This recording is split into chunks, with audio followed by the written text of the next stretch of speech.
வணக்கம். யுமிஸ் வலைத்தளத்தில் ஸ்டூடெண்ட்ஸ் உடைய அட்டெண்டன்ஸ் மாடியூலை எப்படி ஆக்சஸ் பண்ணி பயன்படுத்துறதுங்கிறத இந்த வீடியோவில் பார்க்க போகிறோம். யுமிஸ் வலைத்தளத்தில் லாகின் பண்ணிக்கோங்க. லெஃப்ட் சைடில் இருக்க மெனு பாரில் ஸ்டூடெண்ட் இன்ஃபர்மேஷனை கிளிக் பண்ணுங்கள். அதுக்கு கீழே இருக்க ஸ்டூடெண்ட் ஸ்டேட்டஸ் அப்டேட் அப்படிங்கிற ஆப்ஷனை கிளிக் பண்ணுங்கள். இதுதான் அட்டெண்டன்ஸ் மார்க்கிங் பேஜ்.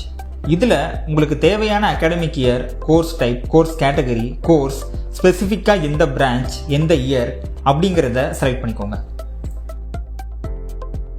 இப்போ ஸ்பெசிஃபிக்காக நம்ம ஜான்வரி டு ஏப்ரல் பீரியடுக்கான அட்டெண்டன்ஸை மார்க் பண்ண போகிறோம். இந்த இடத்துல ஆல் அப்படிங்கிறத செலக்ட் பண்ணால் எல்லா ஸ்டூடெண்ட்ஸையும் நீங்கள் பார்க்கலாம். மார்க் அப்படிங்கிறத செலக்ட் பண்ணால் அட்டெண்டன்ஸ் மார்க் ஆகியிருக்க ஸ்டூடெண்ட்ஸ் மட்டும் நீங்கள் பார்க்கலாம். இப்போதைக்கு இங்கே எந்த ஸ்டூடெண்ட்டுக்கும் அட்டெண்டன்ஸ் மார்க் ஆகலை, அதனால காலியாக இருக்குது. அடுத்ததான் அன்மார்க். இதில் மார்க் ஆகாத எல்லா ஸ்டூடெண்ட்ஸையும் நீங்கள் பார்க்கலாம். இப்போ நம்ம அன்மார்க்காக இருக்க ஸ்டூடெண்ட்ஸ் எல்லாருக்கும் அட்டெண்டன்ஸ் மார்க் பண்ண போகிறோம். செலக்ட் ஆல் அப்படிங்கிற ஆப்ஷனை கிளிக் பண்ணுங்கள். இங்கே ஆக்ஷன் அப்படிங்கிற இடத்துல நமக்கு 3 ஆப்ஷன் இருக்கும். அதில் மார்க் அட்டெண்டன்ஸ் அப்படிங்கிற ஆப்ஷனை கிளிக் பண்ணுங்கள். எந்த பீரியடுங்கிறத செலக்ட் பண்ணுங்கள்.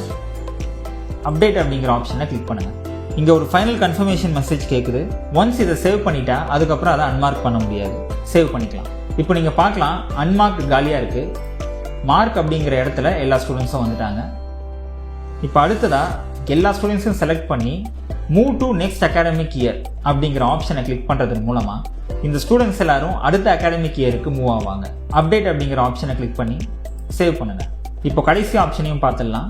எல்லா ஸ்டூடெண்ட்ஸும் செலக்ட் பண்ணி செலக்ட் ஆக்ஷனில் கோர்ஸ் கம்ப்ளீட்டட் அப்படிங்கிற ஆப்ஷனை செலக்ட் பண்ணிங்கன்னா இந்த எல்லா ஸ்டூடெண்ட்ஸுடைய கோர்ஸும் கம்ப்ளீட் ஆகிடுச்சு அப்படின்னு நீங்கள் உறுதி பண்ணி இப்போ இந்த எல்லா ஸ்டூடெண்ட்ஸுடைய அட்டெண்டன்ஸை மார்க் பண்ண போறீங்க. கோர்ஸ் கம்ப்ளீஷன் டேட்டை நீங்கள் மார்க் பண்ணணும். இதில் ஸ்பெசிஃபிக்காக கோர்ஸ் கம்ப்ளீட் ஆன டேட்டை நீங்கள் செலக்ட் பண்ணணும். உதாரணத்துக்கு மே 5. அப்டேட் அப்படிங்கிற ஆப்ஷனை கிளிக் பண்ணிங்கன்னா சேவ் பண்ணலாம். இப்போ ஆல், மார்க், அன்மார்க் இது எல்லாமே காலியாக இருக்கிறத பார்க்கலாம். ஏன்னா எல்லா ஸ்டூடெண்ட்ஸையும் நம்ம மார்க் பண்ணி அவங்களுடைய கோர்ஸ் கம்ப்ளீட் ஆகிடுச்சு அப்படிங்கிறத அப்டேட் பண்ணியிருக்கோம். ஸோ எல்லா ஸ்டூடெண்ட்ஸோட கோர்ஸும் கம்ப்ளீட் ஆனதால் இப்போ இந்த பர்டிகுலர் ஸ்ட்ரீமில் எந்த ஸ்டூடெண்ட்ஸும் கிடையாது. நன்றி.